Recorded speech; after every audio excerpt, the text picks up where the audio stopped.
line that we've laid out for ourselves, just given that they're focused on e-learning.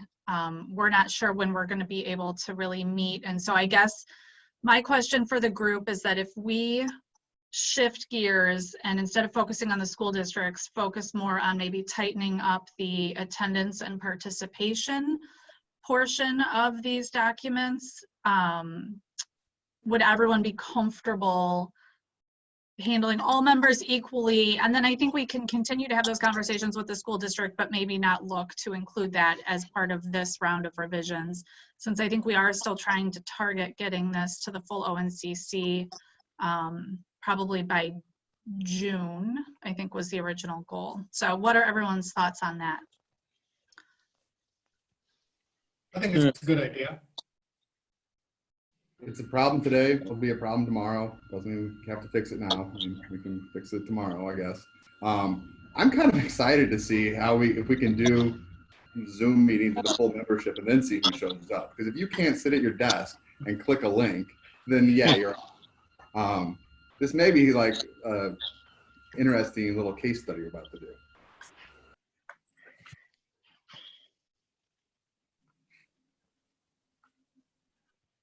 I'd like to get the schools out of the way, but I'll go along with Karen's proposal to move it on to maybe our next governance session in a year or two. Yeah, I think we can continue the conversation, and I think Evan brings up a good point about kind of the new meeting format and what that does for participation. But I just, I think there are, you know, we can have the attendance conversation, tighten up some of that language, and then continue to talk to the schools. But I just realistically think we're going to have a hard time engaging them, since this is not going to be their most pressing issue in the near term. So, okay. Did we have a chance to talk to Dr. Cooper? I thought someone was going to talk to him and get his thoughts or ideas. Dr. Cooper got back. He was out of the country. He returned right when this whole pandemic kind of started. So I have not had a chance to talk to him. The limited conversations that I've had were just regular budget, signing checks, but I still want to have that conversation with him. Okay. Let me ask you this. Would it make any sense for the governance committee maybe to stay in together to make sure that if somebody doesn't fulfill their obligations, they're told by a committee that they're out, as opposed to just, you know, having Jeanette with the burden of doing something like that?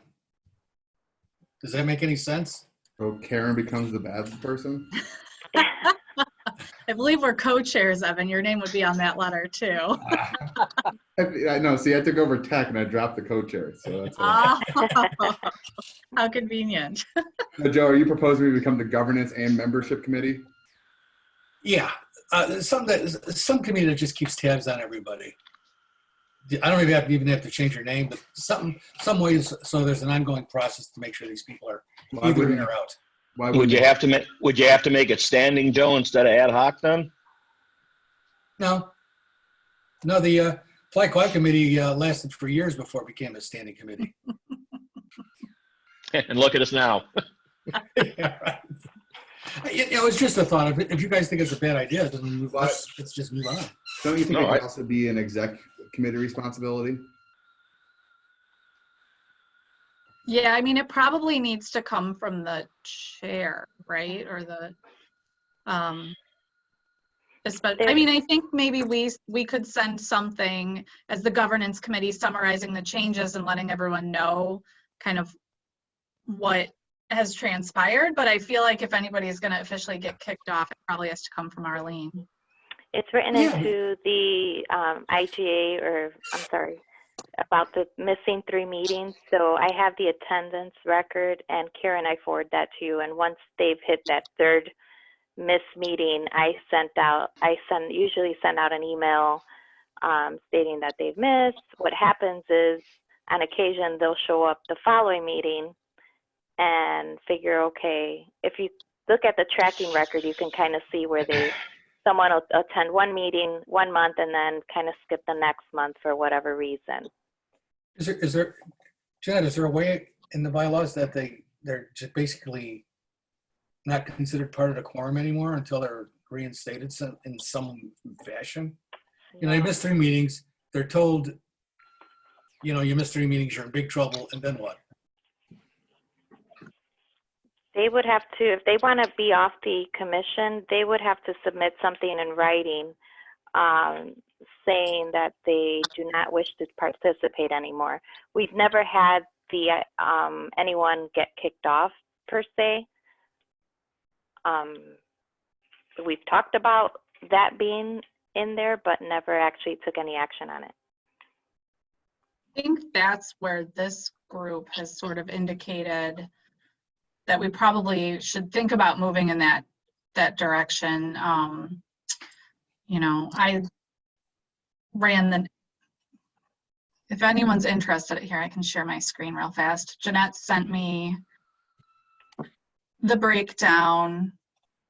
And so I just sorted according to the last couple of years. We had 26 total meetings and how many meetings were missed. And so not all school districts, but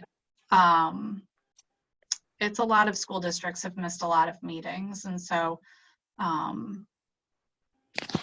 you know, I think the question at some point becomes either start sending someone, or to Joe's point, like, you can't be impacting our quorum anymore.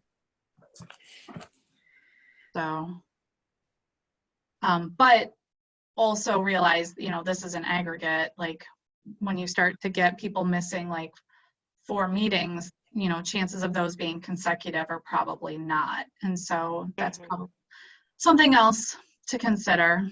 So, but that's just the quick analysis I ran, in case anyone was interested. So I guess with that being said, I think we had last discussed that the 3 consecutive meetings people were still comfortable with, because 2 seemed a little bit too restrictive. But is everyone in support of putting in some stronger language about, you know, either a suspension or removal from the ONCC?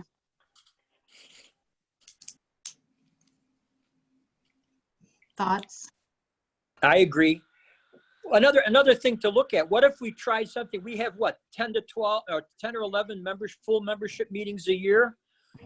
You have to be able, you can only miss 2 during a course of a year, and then you'd get the heave-ho or get the major warning. This would force them not to, you know, miss 3 and come for 1 and be off again. You have to attend the majority of the meetings. Just a thought. We average 8 meetings a year. So Well, you have to be at 6 of them at least. I'm just throwing out an idea. It would take a little longer to get rid of somebody, but at least I think it's a little maybe fair. what does everyone else think? If you suspend one of these members, do they get pulled out of the quorum count? Joe? Yeah, I would think so, but it's not a permanent removal. I mean, they got to come back and ask to be reinstated, and if they want to start showing up again. But I'm not suggesting we kick them out of the group altogether. Just they become a non-participant somehow. Maybe they get suspended, and then you can only be suspended once before you're, like, obviously we don't want people to just keep getting suspended. That sort of defeats the purpose. And so maybe we need to formalize what a suspension means in terms of your participation and for how long, how you get reinstated from a suspension, and at what point do you then just transition to no longer a member. Thoughts?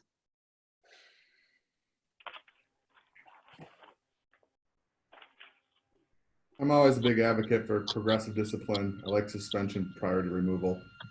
I don't really care about the numbers. I think keeping track of it on a rolling basis is kind of a pain. At just the calendar year, probably a little more simple. So then with that, if we did it on a calendar year, then like in December of every year, Jeanette could just do a group of letters saying, based on your attendance in 2020, you're being suspended for however long we decide to be reinstated. You need to do this. You know, failure to do this will result in your removal from the ONCC. I don't know why you'd have to wait till December. Why couldn't you just wait until they cross that threshold? Yeah, that's true. So if they missed like the first 6 meetings or whatever, Right. threshold, Yeah. that's true. I think the suspension should last a year. That would maybe entice them to come to these meetings. And then they're reinstated, but the full board giving the okay to bring them back in. Yeah, I'm fine with that. I'm still concerned of if we suspend these people, they're still they're still part of the commission. So do they still count for the quorum? Well, I think we'd have to draft it in a way that says they're not, otherwise it defeats the purpose. Yeah, we could probably, and Joe, you're probably better at this, figure out some member quorum as members in good standing or something like that. Yeah.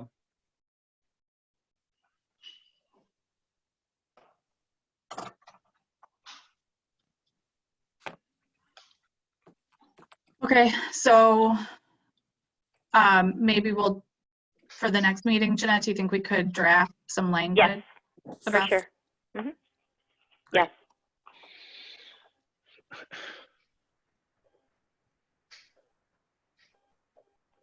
Okay, I'll assume if we suspend a member, they no longer have their voting rights. Correct. At least that's how Is I'd that- interpret it. Yeah. That's fine. so this is for obviously the full ONCC. Yeah. We had talked about committee participation, but I think we left that as the chairs of those committees could choose to have those members removed for lack of participation. Is that, I don't know that we want to go suspending voting rights based on technical committee Yeah, It participation. would have to be the recommendation of the chairman of the committee to the chairman of the ONCC, because she's the one that does the actual Committee appointments.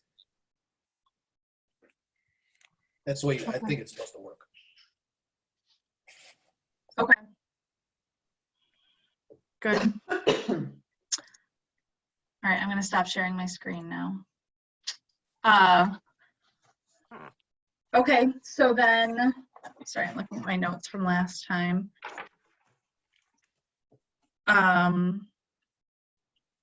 That, based on my notes, was kind of what we had discussed at the last meeting. Jeanette, did you have anything else No. that was outstanding? So, I'm sorry, what was that? No. Okay. So are there other IGA or bylaw issues? This is the TRACON. Sorry. Nope, you're good. So we've settled on TRACON for our membership for the Illinois portion of the TRACON. We're gonna handle schools ongoing, but probably table it for this update. And then we're gonna add some language about suspension and then removal based on attendance. So aside from those big issues, we've cleaned up a lot of other language, but was there anything else that everyone was looking to tackle as part of these discussions? Hey, Karen, it's Aaron Frame. Good afternoon. I have For a you? Hi, Aaron. for you. Hi. Karen, does the committee have any concern about, let's say, a suburb in the southwest portion of the metro area who might be a member of the O'Hare Commission and the Midway Commission? Do you have any concerns about that? For example, Downers Grove. I mean, I think if it's realistic that they could be getting noise from both, I mean, I don't know why they couldn't participate in both. Yeah, it is realistic. So you can see Downers Grove is due west of Midway. So Mhm. Downers Grove gets certain air traffic coming into O'Hare and gets other air traffic coming into Midway. It's almost like on West Flow, they get one airport, and on East Flow, they get the other based on the arrival routes from the TRACON. And so Downers Grove is a member today of ONCC, but I just wanted to verify that if the CDA were to entertain their membership in the Midway Commission, that the ONCC would not have any concern with that. And Downers Grove is just an example. Also know the city of Chicago is on both. Correct. They own both. They probably get to be on both. We created both commissions. We like all of you. I'm just saying, on the municipal level, Downers Grove's not the only community. I have no problem with Downers Grove being on it. They do get air traffic from both airports, so it's fine. I mean, I think what we've seen is that the people who show up to ONCC feel that they have something to gain from participating in ONCC, or have been told they should participate in ONCC. And so I think if communities feel like it's worth their time to participate in both, they must feel that there's a benefit to the community, and who are we to decide that for them? I think we all know it's a time commitment, and so if they're willing to make it, I don't really see a concern with it. Right, and I agree with that. And if we're going to put stricter attendance guidelines, that problem should resolve itself. I mean, it's a market solution. Okay, so on this issue of a southwestern suburb, I'm not proposing that we have any restrictions. I just want to make sure that conceptually you have no objections, and it sounds like you don't, so that's great. Can I add one thing though? But what if a town like, I'm going to use an example, Fox Lake wants to join Midway, which I don't see why. Could we set like a boundary line? Anything north of O'Hare cannot belong to Midway, and anything south can, just for common sense? Well, right, that's why I'm asking, because whether it's a hard membership requirement in both IGAs, the one for ONCC and the one for MNCC, versus a rule of thumb, that's why I'm asking. I mean, if Fox Lake approached the city, we would say like, really, Midway? But we would have, a respectful conversation with them and learn more about why they believe they're impacted by Midway. But, even if the city were to say, sure, hey, if they want to participate actively in Midway, and we take a, sure, everybody's welcome approach, I just want to make sure that I understand this commission's stance on that issue. I think a line would be a little tricky, Brian, because, for example, if we just say, south of O'Hare, well, we know Elmhurst has an interest. And so there might be sort of a sweet spot between O'Hare and Midway, but it'd be a little tricky to draw it. And Downers Grove in particular is already a member now for several years. And I don't know, they're due west of Midway, you can see on the map. And so that line would not be as straightforward as you might think. I was just thinking a horizontal line right across, either right down the middle of the airport, east, west, and anybody north is out. Anybody south, if they want to join, they can. I think that's just my thought. I think Brian was suggesting that if you're north of O'Hare, you can't join Midway, and if you're south of Midway, you couldn't join O'Hare. Did I get that right? Well, that's one way of looking at it. If you want to look, yeah. But again, I think more people are affected by O'Hare maybe than Midway, but that's another way of looking at it. I was just looking at a line through O'Hare. Anybody north of that would not be able to join the Midway one. That's all. I didn't even think of Midway as, people that we would want to join Midway. So wait, our IGA doesn't cover Midway though, right? Correct. Each of you has your own IGA. So And they don't have to be the same. Correct. They're not identical, but they're, I'm going to call it 90 to 95% similar. because O'Hare is the behemoth, people further away from O'Hare will have impacts rather than further away from Midway. I think it should be incumbent upon Midway's Noise Commission to make that determination rather than us to make that determination for them. That's fine. I just want to make sure that you don't have any desire to restrict membership. I mean, like in this graphic, the western boundary would be the Bay Pond, and the eastern boundary would be the lake shore and the state line. And I just wanted to make sure that you didn't have a concern otherwise. I think the reality is, like, however Midway wants to structure theirs is kind of up to them. And I think that we felt like we were going to need to maybe take incremental steps to tightening up the ONCC membership. And this was a good jumping off point to see how things evolve and to see if maybe we can tighten up the membership through some other avenues through the bylaws and the IGA rather than setting specific geographic boundaries. So, I mean, unless someone wants to discuss it further, it seems like that's sort of where we've landed as a group. I'm good. Thank you.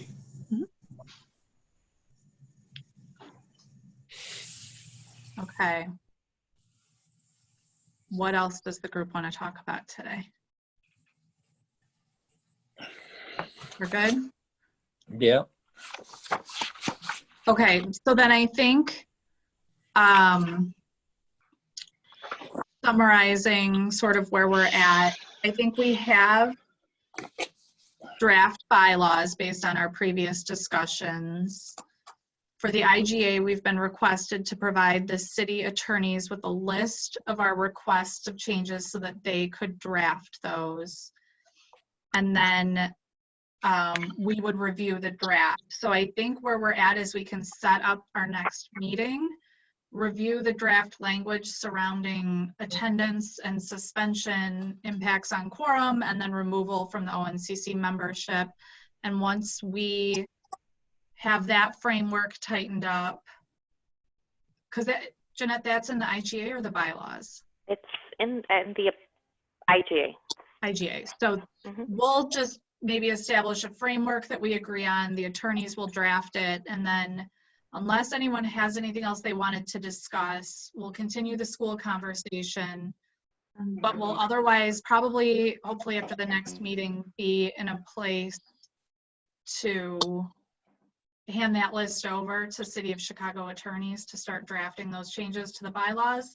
Then we can focus on finalizing and kind of approving the bylaw changes that we've discussed to date.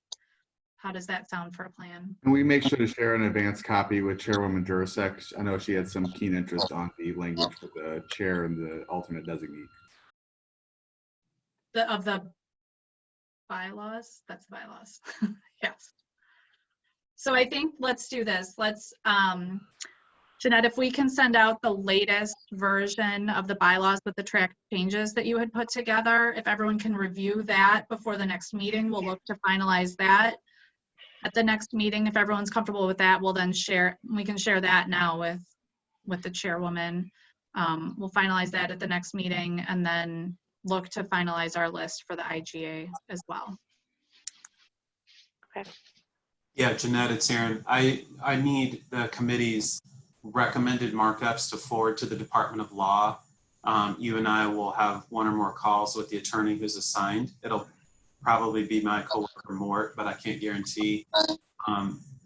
So just send me your latest draft. Your latest draft is not necessarily the final version, but it's whatever you guys feel comfortable moving forward at this time.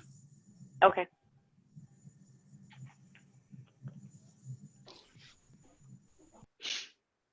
Okay. If there's nothing else to discuss, do we want to set up our next meeting date?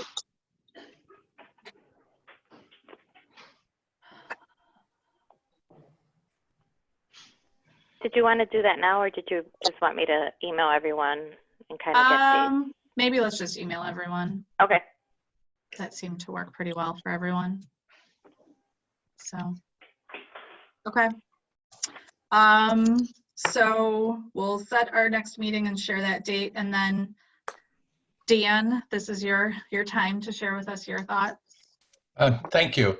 I guess my question is, there was an attachment that went out with the notification for this email, sort of summarizing some of the proposed IGA changes. And I was wondering where the committee stands as far as a recommendation on township participation, or if that is concluded or yet to be discussed. I'll be the bad guy. What? I'll be the bad guy. Dan, I don't think townships should participate. You're represented by the county. I agree.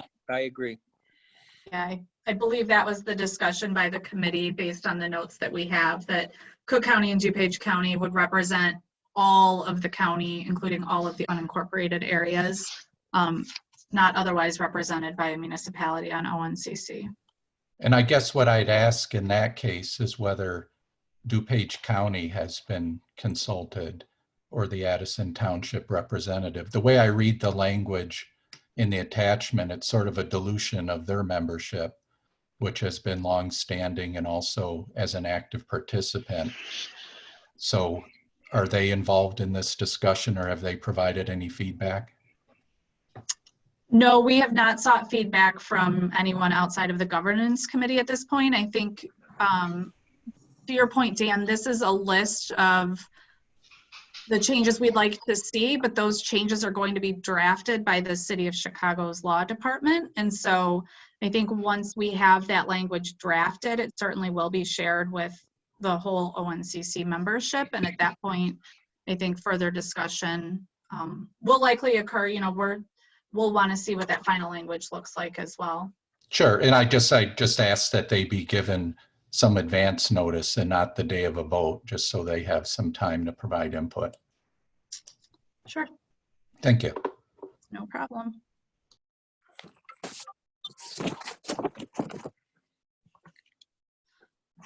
Okay, was there anything else, Dan? No, that's it, sorry. Nope, that's okay. And I think that's everyone on the call. I don't think anyone else joined us. So with that being said, is there a motion to adjourn? So moved. Second. All those in favor? Aye. All right, then we will just be in touch about our next meeting date. Thank you. Hey, goodbye, everyone. Bye. Stay safe. Bye. Bye. See ya.